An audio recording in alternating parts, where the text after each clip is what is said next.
Assalamualaikum warahmatullahi wabarakatuh. Bertemu kembali bersama Ibu di ruang BK Semantika. Pada pertemuan kali ini, Ibu akan menyampaikan materi terkait dengan bakat dan minat. Nah, adapun tujuan pembelajaran dari materi bakat dan minat ini, siswa dapat memahami pengertian, persamaan, perbedaan jenis-jenis bakat dan minat, cara mengenal dan mengembangkan bakat dan minat, mengetahui manfaat bakat dan minat, serta dapat menggali bakat dan minat yang dimiliki. Nah, berikut ini adalah materi yang akan Ibu sampaikan. Silahkan kalian bisa menyimak. Ya, adapun pengertian bakat, ya, pada pertemuan materi yang lalu sudah Ibu sampaikan. Ya, ini hanya menguatkan saja. Bakat merupakan potensi yang dimiliki oleh seseorang sebagai bawaan sejak lahir yang masih perlu dikembangkan atau dilatih untuk mencapai suatu kecakapan, pengetahuan, dan keterampilan khusus. Nah, seseorang yang berbakat memiliki kemampuan belajar dengan tempo yang relatif pendek dibandingkan orang lain yang tidak berbakat. Nah, namun hasilnya justru lebih baik. Selanjutnya, pengertian minat.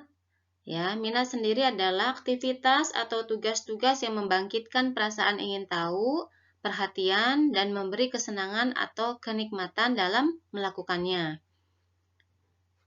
Minat dapat menjadi indikator dari kekuatan seseorang di area tertentu di mana ia akan termotivasi untuk mempelajarinya dan menunjukkan kinerja yang tinggi.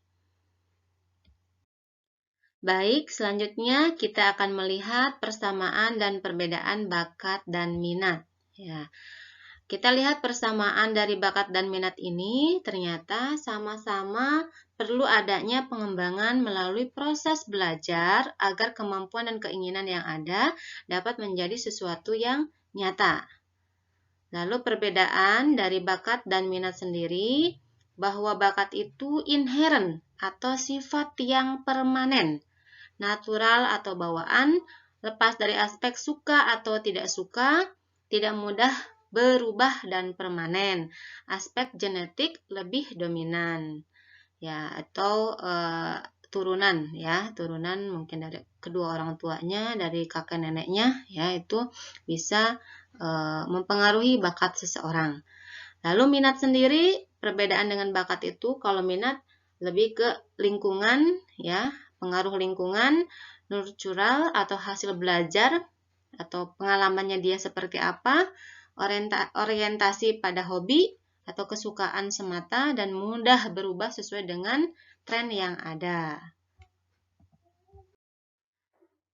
Oke, pada pertemuan minggu yang lalu, jenis-jenis bakat juga sudah Ibu sampaikan, tapi Ibu di sini juga akan sedikit menguraikan lebih detail, ya. Jenis-jenis bakat itu ada bakat umum, di mana bakat umum ini merupakan kemampuan yang berupa potensi dasar yang bersifat umum. Artinya setiap orang memiliki, contohnya bernyanyi, menggambar, ya. Lalu juga ada bakat khusus. Bakat khusus yaitu merupakan kemampuan yang berupa potensi khusus. Artinya tidak semua orang memiliki. Contohnya kemampuan berbahasa, bermain musik, berhitung, mekanik, olahraga, dan lain-lain. Nah, dalam bakat khusus ini memang tidak semua orang memiliki bakat khusus. Setiap orang memiliki salah satu bakat yang memang paling menonjol dalam dirinya. Nah, untuk bakat khusus ini sudah Ibu jelaskan pada pertemuan minggu lalu. Silakan kalian bisa kembali melihat uraian materinya pada video yang sudah Ibu berikan.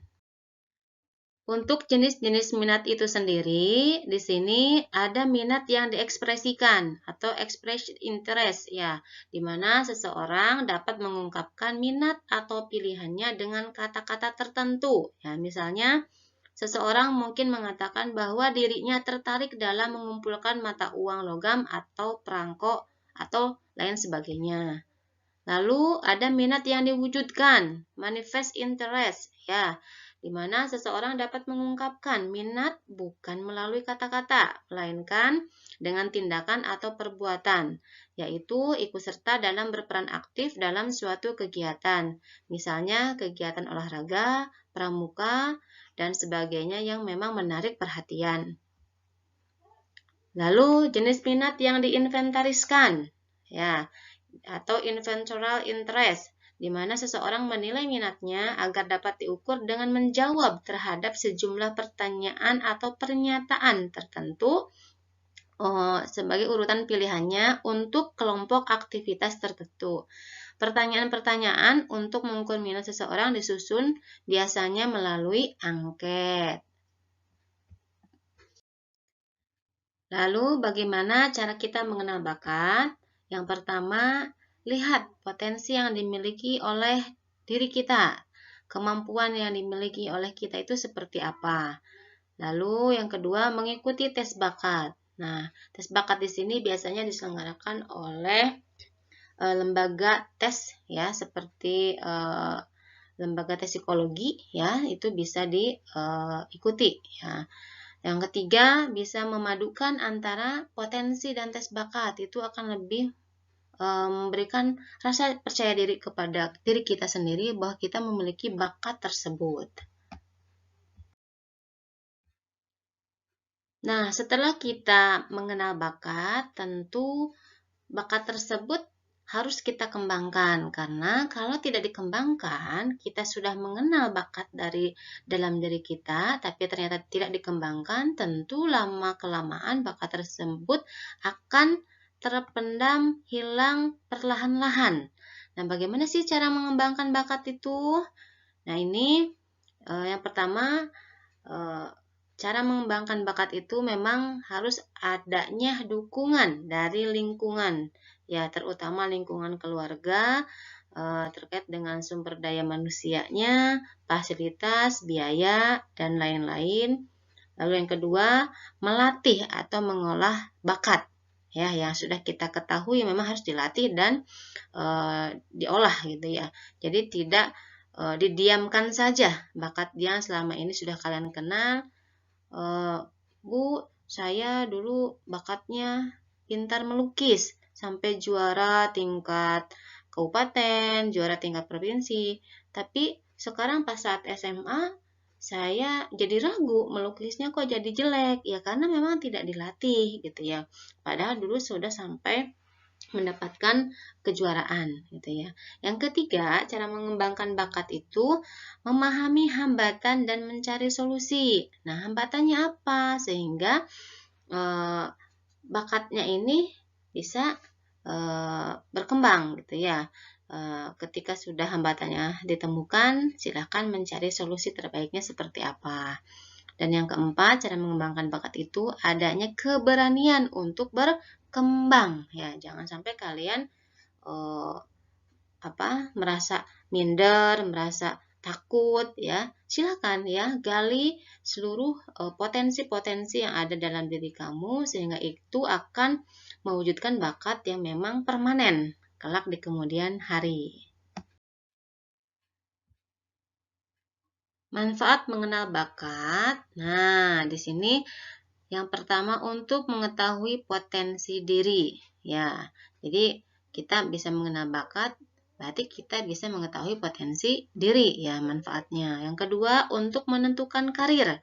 Ya, kalian nanti ke depan setelah lulus dari SMA itu mau melanjutkan ke jenjang yang lebih tinggi sehingga dengan mengenal bakat lebih awal dan sudah mulai mengembangkan bakat, itu tentu kalian bisa menentukan karir di kemudian hari.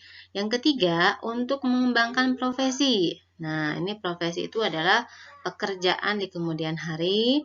Yang keempat, untuk merencanakan aktivitas. Ya, itu materi yang bisa Ibu sampaikan ya. Mudah-mudahan bermanfaat. Terima kasih atas perhatiannya. Ibu tutup, bila taufiq wal hidayah. Wassalamualaikum warahmatullahi wabarakatuh.